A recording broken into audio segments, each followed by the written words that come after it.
I've met a lot of people over the years who are working on a novel.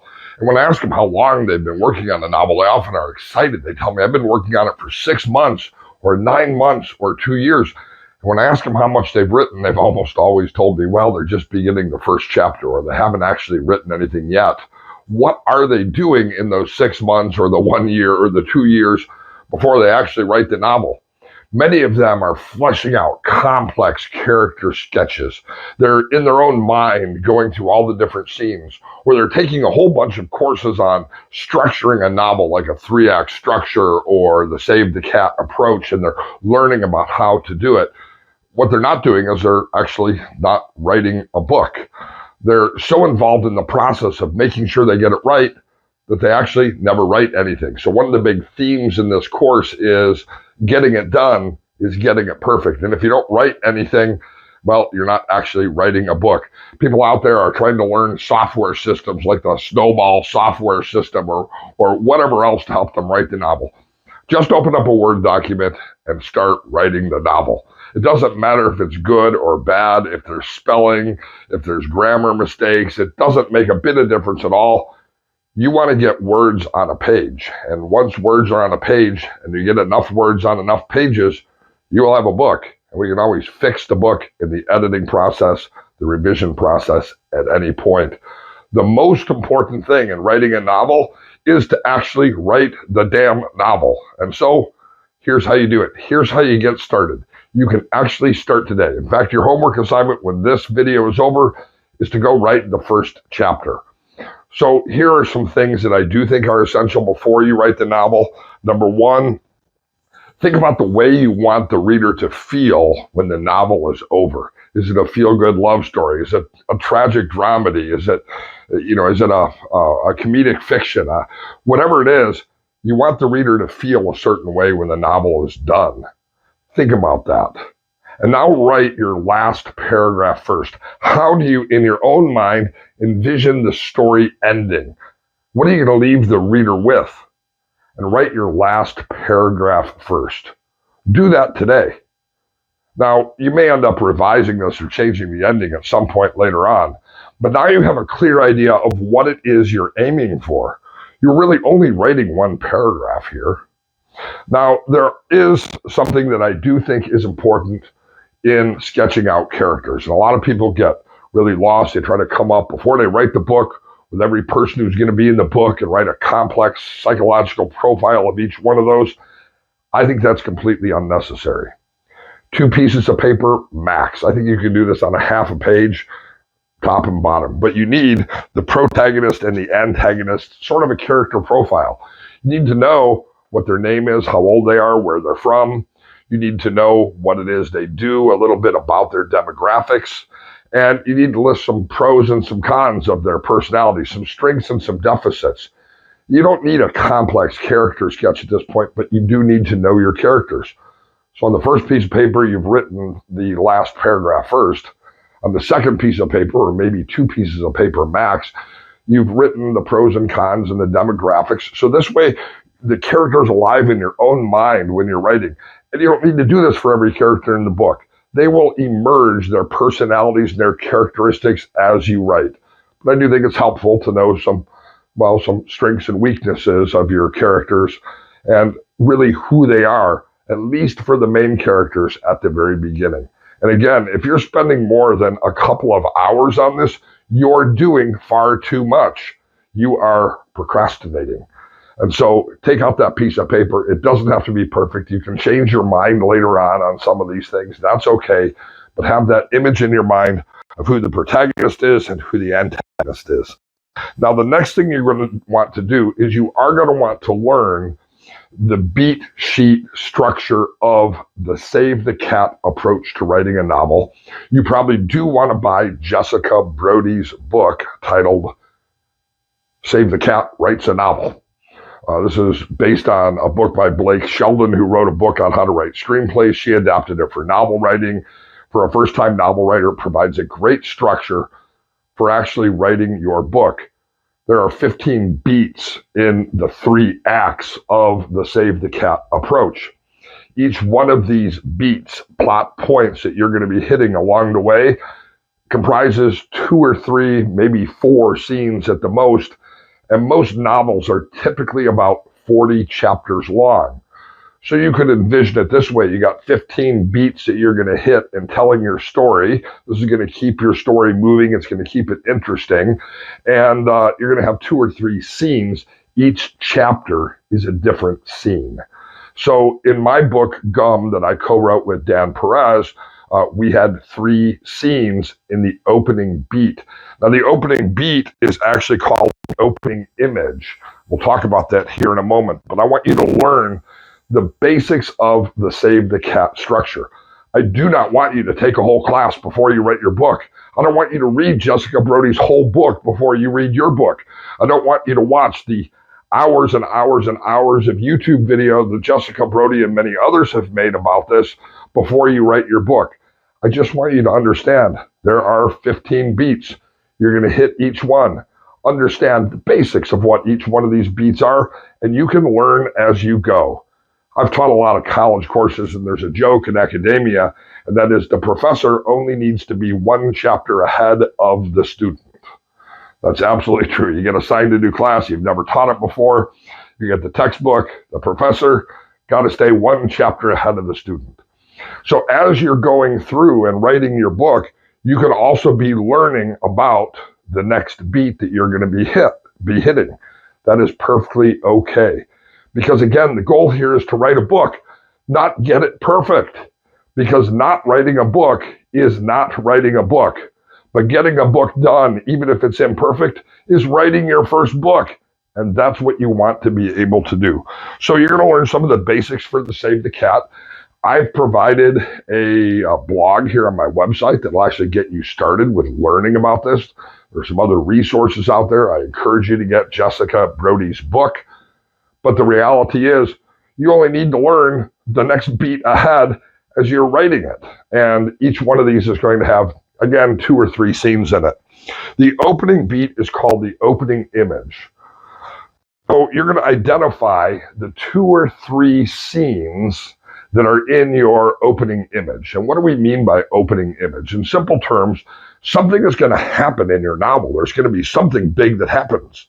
In my book, Gum, there's a series of murders that take place, and my main character, the protagonist, he gets dragged into this murder. Okay, so then there's something big that's going to happen in the book. But before something happens, something has to happen. This is called the ordinary world. This is where our main character, both the protagonist and the antagonist, the main characters of the book, are living their life before the something happens. In your novel, if it's following the Save the Cat structure, as it probably should if you've never written a novel before, is going to begin with the opening image. This is where the reader gets to learn about your characters, see your characters in their natural element. This is going to be broken up into 2 or 3 scenes. And so in your mind, think, how would I introduce the protagonist? How would I introduce the antagonist? How would I introduce maybe another central character? Where would they be when I introduce them? And these are your 2 or 3 scenes that are in your opening image. And then what you're going to do is you're going to write your first chapter of the novel, which is introducing your first character in that first opening scene, the opening image for that character. So let me describe what I did in the book Gum with my co-writer Dan Perez. Again, it's a murder, mystery, thriller kind of book, and it starts with Dave.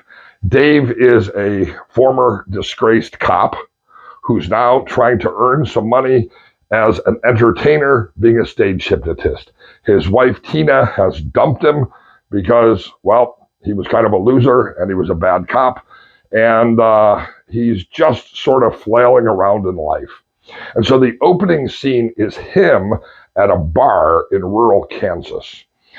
He's the entertainment for the night, and he's doing his stage hypnosis show, and it's just not a smash hit. And his kids are there at the show, and they're embarrassed by dad. We can already see there's some conflict going on between him and his children. The regulars in the bar, the community, again, see him as really just sort of failing at everything he does. So we see that Dave is a dad. We see a good part of him. He wants to be involved in his children's life, but through his own poor judgment and experiences in life, he's sort of a washed up loser at this point. This is all taking place in a bar in rural Kansas where he has just carpet bombed in his performance at a stage hypnotist. Dan Perez wrote a great line in our book. He wrote, he didn't just bomb, he carpet bombed his performance. And so our opening scene where we introduce who's going to be the protagonist in the story is Dave after he's lost his job as a police officer in this, obviously low budget venue, failing at his next endeavor. The second part of the opening image is the next scene, and it's chapter 2. This is where our antagonist, Ox, is in his store in rural New Mexico, miles and miles away from Dave. They have not had the chance to meet yet before. And Ox, we learn, has a very odd personality. I'd say his literary sibling might be Norman Bates, right? He's got some issues with his mother. He's a clean freak. He's obsessive compulsive. He manages this convenience store off the highway, off the interstate in rural New Mexico. And so we see Ox and we see him as a troubled character, and we see him and we learn a little bit about him. So the opening scene, the opening image is 2 chapters, one where we introduce Dave and one where we introduce Ox. The third part of the opening image is when Dave then drives to his ex-wife's Tina's house to pick up the children. And we are introduced to another important character in the book. This is Tina, as well as the other children who were not at the performance with him. And so we see that they're not real excited to go with Dad. And, we see that he's driving a beat up old Tahoe. And we see that there's conflict with him and Tina, and that Tina is going to continue. And that conflict is going to continue. And we introduce an important element in the book because Tina doesn't want him smoking around the children. And so we see that he's chomping away at his nicotine gum in an effort to not smoke around the children to keep Tina happy. And this is important because in the previous chapter where we introduced Ox, who has kind of a clean freak fetish, we noticed that he hung a sign over the urinal that said, "No gum in the urinal." Later on in the book, we're going to see that what happens is Dave spits his gum in the urinal. This sets off Ox's rage. This is where a murder takes place, and Dave is framed for the murder. This is all, again, set up in the opening scenes, the opening image. But what's really most important is we learn about Dave. We like him, but we see him as a failure. We see Ox. We see him as disciplined. We see him as careful. We see him as cunning. We see him also as being perhaps the potential to be deranged, especially if we've met in other studies, Norman Bates, and then of course the opening image, the ordinary world in our book involves Tina, the ex-wife, who's going to become a central character throughout the book, as well as the children, who are important as well. We introduce each one of them. What we do when we're writing is we show, we don't tell. We don't say the daughter is like this. Instead, what we do is we in the scene, we write what the daughter is doing, and the reader can see that the daughter has these characteristics, right? We can see the conflict between the children rather than the narrator telling the reader that there's conflict between the children. This is really the first opening image in chapter 1, chapter 2, and chapter 3. So your assignment, it doesn't have to be perfect, it just has to get done, is to write chapter 1, where you're going to introduce your main character in their ordinary world before anything happens. If you want to go for it and get really proactive, write the next scene where you introduce the antagonist in their ordinary world. And the next scene where you introduce maybe the beginning of the action. In our book, they're going on a road trip. So he's at Tina's house to take his kids on a road trip. Now as a divorced father, and we're introduced to some of the other important characters in the book as well. This defines the first beat in the Save the Cat approach, the opening image. And when those 3 chapters were written, what Dan and I did was we met at an IHOP, and we talked about our book. We talked about the different beats. We talked about the characters we wanted in the book. We talked about how we wanted the book to end, how we wanted the reader to feel. And we went home and we wrote the next 3 chapters, probably within the first 3 days. I can't remember the exact time frame, but we probably wrote a chapter a day for 3 days. I wrote a chapter, sent it to Dan. Dan revised the chapter, sent it to me. This is how I co-wrote the book with Dan. And it's a fun story, and it has a great ending. Your book, by the way, should have a happy ending also. Yes, there may be disaster along the way, but readers want a happy ending. You should have a happy ending too, especially if this is your first novel. But your assignment now is to write your first chapter, to begin working on your opening image, introducing the antagonist, other supporting characters, and showing us what they're like in the real world before later on in the novel something happens.